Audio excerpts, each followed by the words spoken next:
반갑습니다. 오늘도 새벽 돌베개에 오신 성도님들을 주님의 이름으로 환영합니다.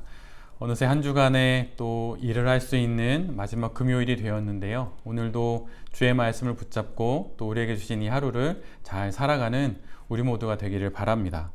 오늘 우리에게 주신 하나님의 말씀은 마태복음 19장 말씀입니다. 제가 새번역 성경으로 봉독해 드리도록 하겠습니다. 마태복음 19장 3절로 8절까지의 말씀입니다. 바리새파 사람들이 예수께 다가와서 그를 시험하려고 물었다. 무엇이든지 이유만 있으면 남편이 아내를 버려도 됩니까? 예수께서 대답하셨다. 사람을 창조하신 분이 처음부터 그들을 남자와 여자로 지으셨다는 것과 그리고 그가 말씀하시기를 그러므로 남자는 아버지와 어머니를 떠나서 자기 아내와 합하여서 둘이 한 몸이 될 것이다 하신 것을 너희는 아직 읽어보지 못하였느냐? 그러므로 그들은 이제 둘이 아니라 한 몸이다. 하나님이 짝지어 주신 것을 사람이 갈라놓아서는 안 된다. 그들이 예수께 말하였다. 그러면 어찌하여 모세는 이혼증서를 써주고 아내를 버리라고 명령하였습니까? 예수께서 대답하셨다. 모세는 너희의 마음이 완악하기 때문에 아내를 버리는 것을 허락하여 준 것이지 본래부터 그랬던 것은 아니다. 아멘. 오늘은 마태복음 19장의 말씀을 갖고 하나님 사랑의 결론에 이르는 선택을 하라. 하나님 사랑의 결론에 이르는 선택을 하라 라고 하는 제목으로 함께 하나님 말씀을 나누도록 하겠습니다. 오늘 본문 마태복음 19장은 18장까지 이어져 온 주제가 다시 한번 바뀌는 본문입니다. 우리가 함께 읽지는 않았지만 오늘 말씀이 기록되어 있는 19장의 가장 앞부분 1절은 이렇게 시작돼요. 예수께서 이 말씀을 마치시고, 마태복음은 여러 번 말씀드렸던 것처럼 주제별로 말씀이 묶어서 편집되어 있습니다. 그래서 한 주제가 끝나면 예수님께서 이 말씀을 마치시고 라고 하는 표현을 하면서 다음 주제로 넘어가게 되는 것이죠. 그런데 오늘 그렇게 말씀하시고 나서 예수님의 또 다른 주제가 이제 시작됩니다. 또 이와 더불어서 예수님께서는 이제 갈릴리 지역에서의 사역을 마치시고 요단강을 건너서 유대 지경으로 들어가십니다. 그리고서 이제 예루살렘을 향해서 가시는 길을 이제 걸어 가시는 것이죠. 유대 지경에 들어서셔도 무리들이 예수님을 따랐고 또 그 무리 중에는 예수님을 시험하려는 바리새파 사람들도 여전히 있었습니다. 오늘 본문은 그들의 질문으로부터 시작이 돼요. 그들이 이렇게 예수님께 질문합니다. 무엇이든지 이유만 있으면 남편이 아내를 버려도 됩니까? 예수님은 그들의 이 질문에 율법으로 답하시는 것을 잠시 뒤로 미루시고 그들의 질문을 안고 성경의 가장 앞부분인 창세기 2장으로 그들을 데려가십니다. 그리고 그곳에서 결혼과 부부에 대한 하나님의 원래의 뜻을 그들에게 보여주시죠. 그 말씀은 이런 말씀입니다. 그러므로 남자는 아버지와 어머니를 떠나서 자기 아내와 합하여 둘이 한 몸이 될 것이다. 부부가 된다는 것은 둘이 이제 한 몸이 되었다고 하는 것이죠. 그래서 그거는 그 한 몸이 갈라질 수 없다는 이야기를 예수님께서 창세기에 그 본 취지를 먼저 바리새파 사람들에게 보여주세요. 그러자 그들은 율법 조문을 들고 예수님께 묻습니다. 만약 그렇다면 어찌하여 모세는 이혼 증서를 써주고 아내를 버리라고 명령한 것입니까? 이렇게 묻게 되지요. 이에 대해 예수님은 정확하게 못 박아 말씀하십니다. 모세가 이혼 증서를 써주고 아내를 버리라고 명령한 것은 너희의 마음이 완악하기 때문이다 라고 명확하게 못 박아 말씀하세요. 그 뒤에 예수님은 산상수훈에서 말씀하신 결혼과 이혼에 대한 말씀을 다시 한번 말씀하십니다. 원래 이 말씀은 마태복음 5장 31절로 32절에 있는 말씀인데요. 그 말씀을 제가 다시 읽어드리면 이와 같습니다. 누구든지 아내를 버리려는 사람은 그에게 이혼 증서를 써주어라 하고 말하였다. 그러나 나는 너희에게 말한다. 음행을 한 경우를 제외하고 아내를 버리는 사람은 그 여자를 간음하게 하는 것이요 또 버림받은 여자와 결혼하는 사람은 누구든지 간음하는 것이다. 2000년 전 당시 문화에서 아내는 작은 자에 해당이 됩니다. 이 시대의 표현으로 말하자면 약자에 해당이 되죠. 지금의 문화와는 차이가 아주 많이 있다는 것을 기억해야 합니다. 작은 자 중에 하나를 넘어지게 하면 연자맷돌을 목에 메고 바다에 빠지는 것이 낫다고 하셨던 예수님의 말씀이 있죠. 그것처럼 남편들은 작은 자인 아내를 이런 마음으로 대해야 한다고 예수님께서 말씀해 주시는 거예요. 당시 문화에서 아내와 여성은 자신을 지켜낼 수 있는 수단이 없는 작은 자였습니다. 그래서 이혼의 규정을 아주 넓게 적용하는 유대인들은 아주 작은 사소한 사안에도 아내를 버리고 다시 장가를 가는 일들이 있었어요. 이에 대해 모세는 율법으로 작은 자인 아내와 여성을 보호할 수 있는 최소한의 안전장치로 여인이 스스로 음행을 하지 않으면 남자는 여자에게 이혼을 요구할 수 없다라고 못 박아 이야기한 것입니다. 자기 편의적으로 율법을 적용하여서 작은 자인 약자인 아내를 함부로 대하는 일이 없게 하기 위함이었어요.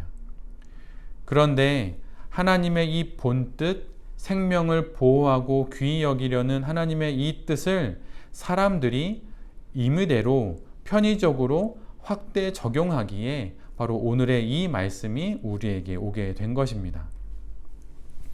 사실 오늘 본문은 결혼과 이혼이라는 주제를 예로 들어서 우리로 하여금 하나님께서 우리에게 주신 하나님의 그 모든 말씀들의 본래적인 취지를 이해하기를 원하십니다. 그리고 말씀의 본래의 뜻을 따라 살아가는 삶이 얼마나 중요한 것인지를 우리에게 보여주시죠. 나의 이기적인 편리나 또 상황에 따라 또는 형편과 마음에 따라 말씀을 왜곡하여서 적용하지 않아야 하는 것을 오늘 말씀 우리에게 알려주십니다. 사실 오늘의 본문 말고도 성경 곳곳에 있는 말씀을 그 본래의 뜻은 외면한 채 말씀의 빈틈을 찾아 자신의 신앙과 자신의 선택이 괜찮은 것이라고 하는 그런 마음을 이렇게 안착시키려고 하는 일들이 종종 있지요. 예를 들면 술 취하지 말라는 말씀입니다. 여러분, 술 취하지 말라는 이 말씀을 여러분 어떻게 해석하시나요? 이 말씀을 두고 술에 취하지 않을 정도까지 먹어도 되는 말씀으로 혹시 이해를 하십니까? 정말 이 말씀이 그런 말씀일까요? 이 말씀의 본래적인 취지는 무엇입니까? 그리고 또 이것뿐일까요? 이것 이외에도 성경 속에는 우리가 알고 있는 어떤 윤리적인 기준들, 그런데 지금은 좀 그 기준이 옅어진 것들이 많이 있죠. 뭐 음란이라든가 아니면 뭐 앞에서 말씀했던 결혼이라든가 아니면 뭐 이후에 등장하게 될 재물 뭐 이런 것 등등이 있습니다. 여러 사안과 일들에 대해 일일이 답할 수도 있겠지만 이러한 선택에 있어서의 대원칙을 오늘은 말씀을 드리려고 해요. 그 원칙은 이것입니다. 만약에 내가 그 일을 함으로 인하여서 결과적으로 하나님을 더 사랑하게 되었는가? 라고 하는 질문을 해보라는 거예요. 만약에 그 일을 함으로 말미암아 결과적으로 하나님을 더 사랑하게 되었다면 그 선택은 옳은 선택이라고 할 수 있습니다. 만약 그런데 그 일을 선택하는 것을 통해서 하나님을 더 사랑하게 되지 않고 하나님 사랑하는 것으로부터 좀 더 멀어지는 경향들이 나타났다면 그것은 하나님의 본래적인 취지에 따른 선택이 아니라고 할 수 있어요. 물론 이 원칙 위에서 사안별로 시간을 두고 잘 살펴봐야 하는 것은 물론입니다. 그러나 중요한 것은 이 선택을 통해 내가 하나님을 더 사랑하게 되었다면 그리고 하나님을 더 사랑하게 하는 방향으로 나를 이끌어가는 결과를 낳았다면 그것은 하나님의 뜻에 부합하는 바른 선택일 수 있습니다. 그리고 또한 모든 율법의 완성인 하나님 사랑과 이웃 사랑이라고 하는 이 율법의 완성의 경향과 맞는 결과를 낳는 선택이었다면 그건 역시 좋은 선택이라고 말할 수 있는 것이죠. 이것을 달리 말하면 생명을 살리는 일이 모든 행위의 본 뜻인데 나의 선택과 어떤 나의 결정들이 그러한 결론을 낳았다면 그것은 하나님 뜻에 부합하는 선택일 수 있다고 하는 거예요. 나의 행동과 나의 취지가 생명을 살리는 결정이 되었다면 그것은 율법을 주신 하나님의 취지에 가까운 것이라고 하는 것이죠. 생명이신 하나님이 생명을 죽이는 일을 원하시지는 않기 때문입니다. 우리에게 주어진 말씀의 본래적인 취지를 외면하고 자구에 따라 문자에 따라 문자적으로 이 문자에 허용되지 않으면 걸리지 않으면 그럼 다 되는 것처럼 그렇게 생각하는 것은 내 편의에 따라 말씀을 마치 레고 퍼즐처럼 조립하는 것과 같은 거예요. 만약 말씀이 아직 이해할 수 없다면 다시 시간을 두고 마치 털을 다지듯 그렇게 말씀을 한 번 지나고 또 한 번 지나가면서 그 말씀의 본뜻, 나를 향한 하나님의 마음을 알아가야 할 것입니다. 너무 무리해서 아니면 내 편의에 따라서 말씀을 그냥 그 한 문장으로 그냥 그렇게 옳고 그름을 따지거나 아니면 나의 선택을 합리화하는 것이 아니라 그 말씀 속에 숨어 있는 하나님의 뜻, 나를 향한 하나님의 그 선한 뜻을 내가 지금 잘 보면서 그 뜻에 맞춰서 이 구절을 이해하고 또 그 구절에 맞춰서 선택하고 있는지를 잘 살펴야 한다고 하는 것입니다. 지금 내가 알고 있는 말씀과 신앙이 하나님의 전부는 아니에요. 아직 우리가 더 알아야 할 하나님의 깊은 뜻이 있고 나를 향한 하나님의 더 큰 사랑이 있습니다. 그 방향으로 나아가는 선택을 통해 하나님을 더 많이 사랑하게 되고 하나님 사랑의 또 다른 면인 사람을 더 많이 사랑하는 그 방향이 우리가 걸어가야 할 방향이라고 하는 거예요. 우리에게 주어진 하나님의 말씀은 우리가 마치 빈틈을 찾아서 내가 나의 삶을 안착시켜서 편안하게 사는 것, 그런 목적으로 말씀이 우리에게 온 것이 아닙니다. 신앙은 말씀의 빈틈을 찾는 것이 아니라 내게 주신 하나님의 말씀의 그 본 뜻을 알아서 그 뜻을 헤아려 하나님의 하늘아버지의 뜻을 헤아려서 이 땅의 삶을 살아가는 것이죠.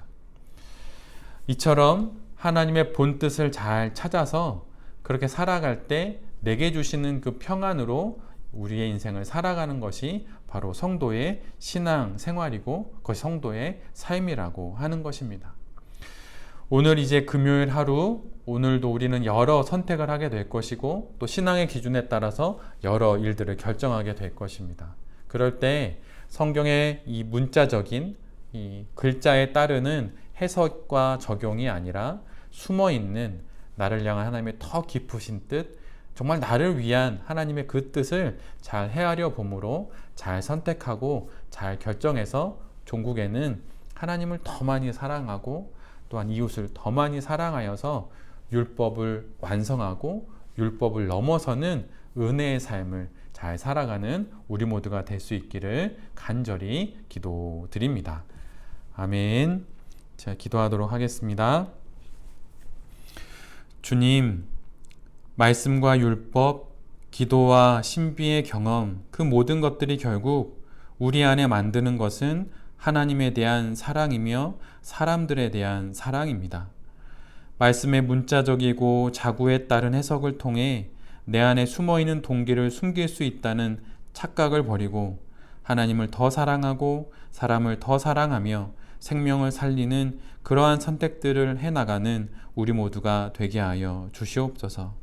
또한 그 선택을 위해 말씀을 읽고 기도하는 신실한 성도가 되게 하여 주시옵소서. 오늘 하루도 하나님을 더 사랑하는 선택으로 사람을 사랑하며 생명을 살리는 그 하루가 될 수 있도록 주여 우리를 도와주시옵소서. 이 모든 말씀 우리 주 예수 그리스도의 이름으로 간절히 기도드립니다. 아멘.